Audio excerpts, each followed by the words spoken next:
Is it working? Yes. Wow. Amazing. Technology. Ah, spoke too soon. Yesterday, I was about midday, I was sitting there thinking, tomorrow I'm doing a talk on consciousness. And then I thought, what was I thinking? It's a very confusing topic. So if you feel confused at any time during this, and I can pretty much guarantee you will, it's okay. Just remember that confusion is always the precursor to clarity.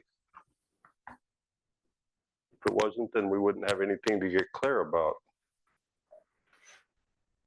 I process things much more easily by reading than by auditory learning. And for that reason, I usually bring a couple of extra copies because I know some other people are the same way.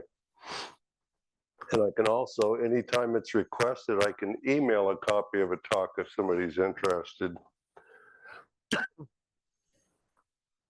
This talk is called Rolling in the Deep, which is the name of an Adele song, subtitled Thoughts on Consciousness. Any of you do stretching exercises? This talk is intended to stretch your consciousness, so buckle up. Another intended goal of all my talks is to increase your ability to believe in magic. When a person asks what I believe, I say I believe that reality has depth.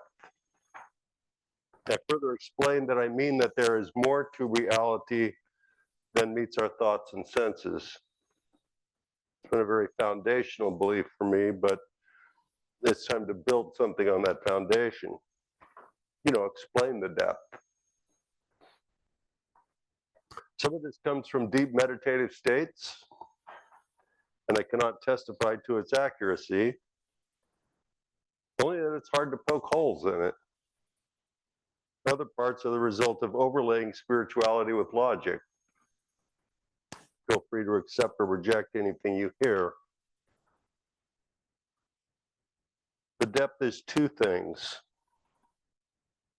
consciousness and mystery. They're primary energies that all other energies are derived from. By the end of this talk, I'm hoping you'll have an inroad to understanding these energies, and perhaps better than the scientists, philosophers, and theologians who have pondered them from narrow, singular perspectives. In the beginning, there were two energies, mystery and consciousness. Their coupling, their coming together as it was, is what is known as a Big Bang. These bangs are so big that they give birth to all that is. They're cyclical, so the answer to what came before the Big Bang is the previous Big Bang. They did not bang out of wedlock.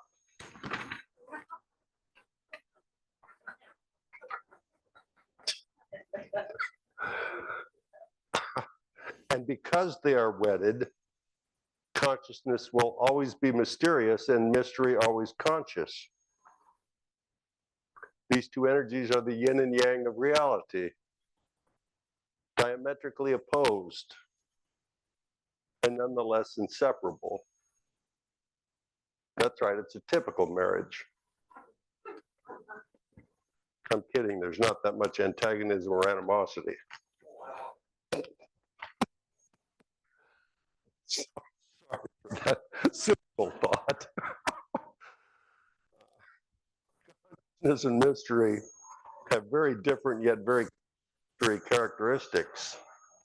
Consciousness is creative and mystery is energizing. Alone they're certainly interesting, but together they are the basis of everything. Together they are perpetually at the crest of scientific exploration, but knowing them fully will always remain just around the next corner, impossible for science to comprehensively explain. This talk is about consciousness, yet mystery will always be lurking in this talk, like I said, inseparable. Consciousness is not a concept, not a mere idea, though we have many ideas about consciousness. Consciousness is primary, meaning it can't be broken down into constituent parts. It is one thing manifesting as everything. Even rocks are conscious. Like everything else, they consist of atomic and subatomic particles swirling in animation, swirling in a way that creates them as a rock. A rock knows how to be a rock, but that's basically the limitation of their consciousness. Which brings up an important point. The degree of consciousness varies from one thing to another. A tree certainly requires much more consciousness than a rock. Even human consciousness varies from one human to the next. Consciousness exists. Even when we're not thinking, we are aware of not thinking, aware of the space that can exist between thoughts.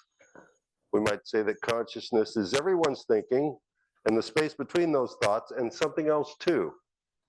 Something magical, permeating everything. We might call it fairy dust.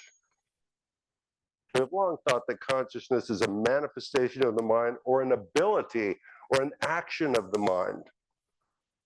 It is more accurate to say that the mind connects with consciousness. When it comes to the big discovery, it is more common for a scientist to say that an idea just came to them than to say it was a random experimentation. We could say that consciousness is the field guide to randomness. It would be completely accurate to say that consciousness connects with everything all at once, all the time. We're a conscious being first, and a human with a body second.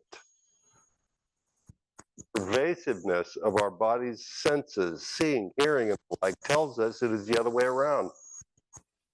This illusion can be called subjectivity. Subjectivity is the personal view we apply to the physicality of reality. Subjectivity is the root of our need to have an opinion about everything. Always deciding in a dualistic manner what is good and bad, as if some things are a manifestation of consciousness and some aren't. This feels like dangerous information because the mind doesn't know what to do with it. It helps to know that this is not about mindless acceptance or the lack of preferences. We should try to change what appears to us as unacceptable and changeable. And we will have strong feelings about this. It is about recognizing that our view, our subjectivity, is reality plus our opinion. It is about humility, realizing that not everything we think needs to change is changeable, or even actually needs to change. Our objective world is a manifestation of consciousness. Our subjective world is the objective world with our opinions attached. What our subjective world has more than anything else is assumptions. We hear or see a person say or do something and we make assumptions about it. Connecting what they said to our interpretation. When we do this, we're filtering our consciousness through our personality, turning the objective world into our subjective world. We think of our sensory perceptions as a direct link to the physical world. When we examine physical reality at the atomic and subatomic levels, which we can only do with specialized microscopes, we realize our senses, our perceptions, are not so direct and are in fact very limited, or we wouldn't need the microscopes. That's the micro end of reality, the quantum physics end. The other end of the spectrum, the macro end, the astrophysics end that we call cosmology, or the study of the universe, we get the same result as when we study reality at the subatomic level. Yes, we learn some things, but we also hit a wall. A perceptual limitation as evidenced by the Flat Earth Society. The micro end, there's also a need for instrumentation. At the macro end, there's also a need for instrumentation, not a microscope, but a telescope. That wall we hit is the other primary energy at play, the energy of mystery. Both the micro and macro terrains of study have a major commonality. They are external explorations. Why? So rolling in the deep of our explorations, do we run into unanswerable questions? Limitations to our perceptions. Is the limitation suggesting something? These external explorations are our attempt to know reality by looking outside of the self. Problem is that consciousness is directional. It will go where we send it. When we use it for judging, categorizing, and measuring our physical reality, we lose sight of the really interesting things we can learn if we take our consciousness in the other direction, if we take it inward. Our studies of the physical side of reality separate things categorically. Time, space, matter, magnetic polarity.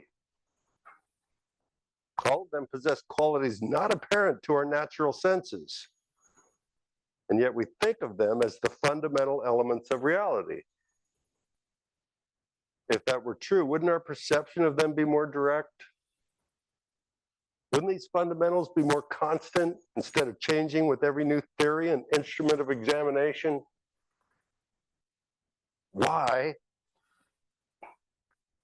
are these supposedly fundamental elements so elusive, so prone to mystery?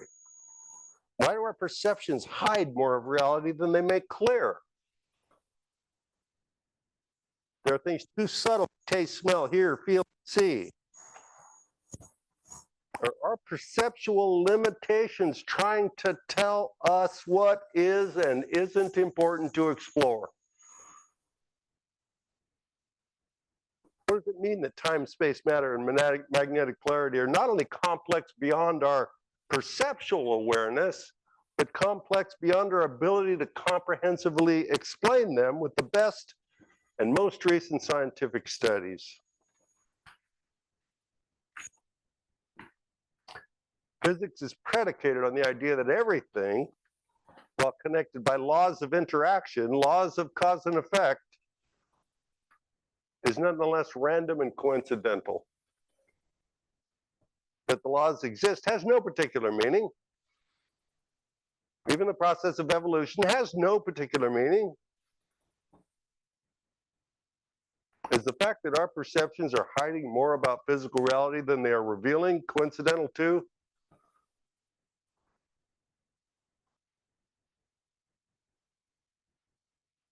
Consciousness is singular in that it permeates everything.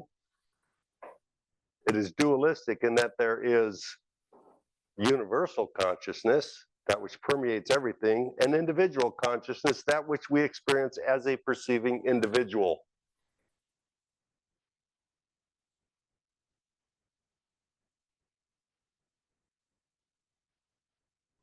There are two reasons why reality has elements that are either too small or too large for our natural senses to perceive with or without instrumentation. One is related to that other primary energy, mystery, which maintains itself by hiding in the vastness of micro and macro phenomena. The other is to make us aware that while studying the physics of reality is fascinating, it only gets us closer to knowing what we are and why we exist through the observation that physics doesn't even answer questions about physics without creating new questions. Mystery maintains itself. When we reduce consciousness to an activity conducted by the brain, it becomes like a ghost in the machine, losing its meaning and purpose. It becomes like an illusion we need not pay attention to. Then everything is reduced to coincidence. thoughts, emotions, sensations, they're all just happening. There's no light to be seen in the randomness of the dark.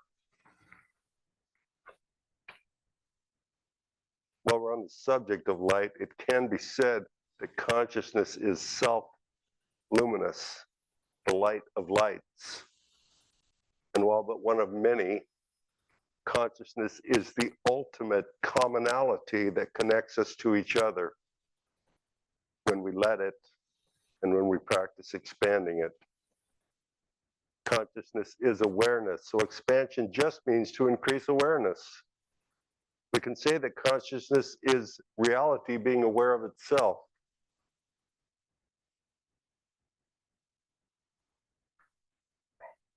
Our ego, our sense of a separate personhood, is a consciousness filter. The primary function of this filter is to distract us from the reality of our impermanence. It would be debilitating to constantly consider our pending death, so the ego helps out by creating meaningless drama relating to our separate personhood. The ego filter allows us to know what we're ready to know. Anything more, it insists, would be too frightening, confusing, or distracting.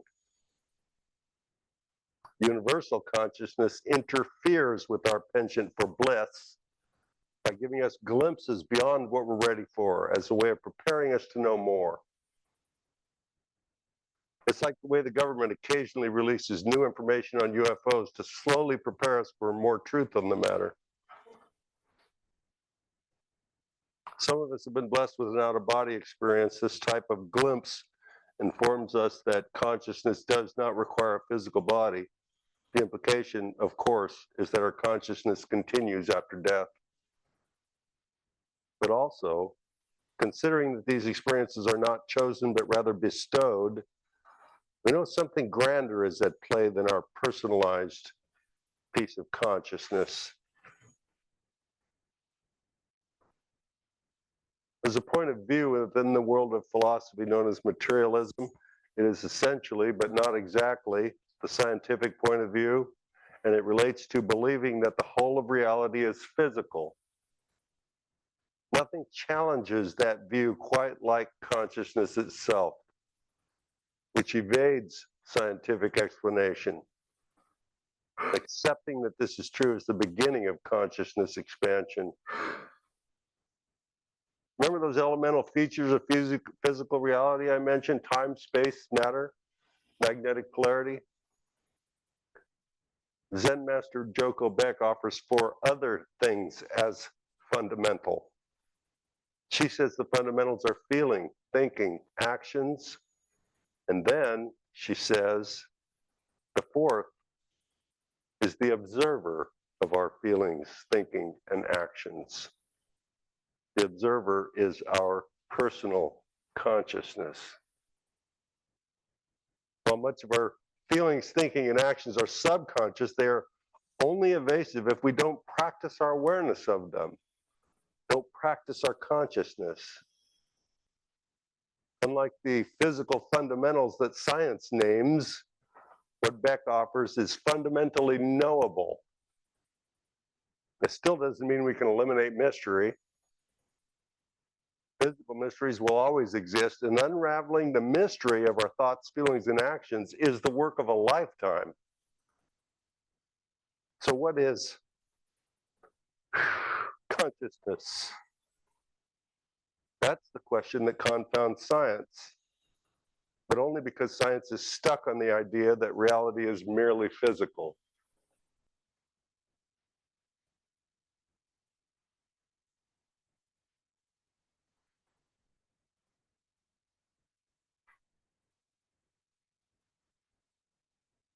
There's only one power.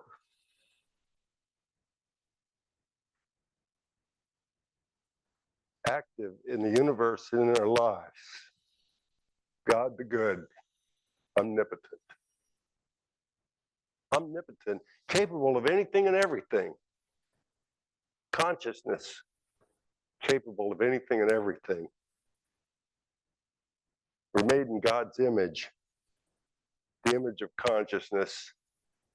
So if we're being honest, The only way to worship God is to expand our consciousness.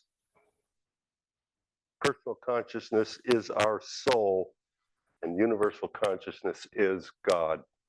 Namaste.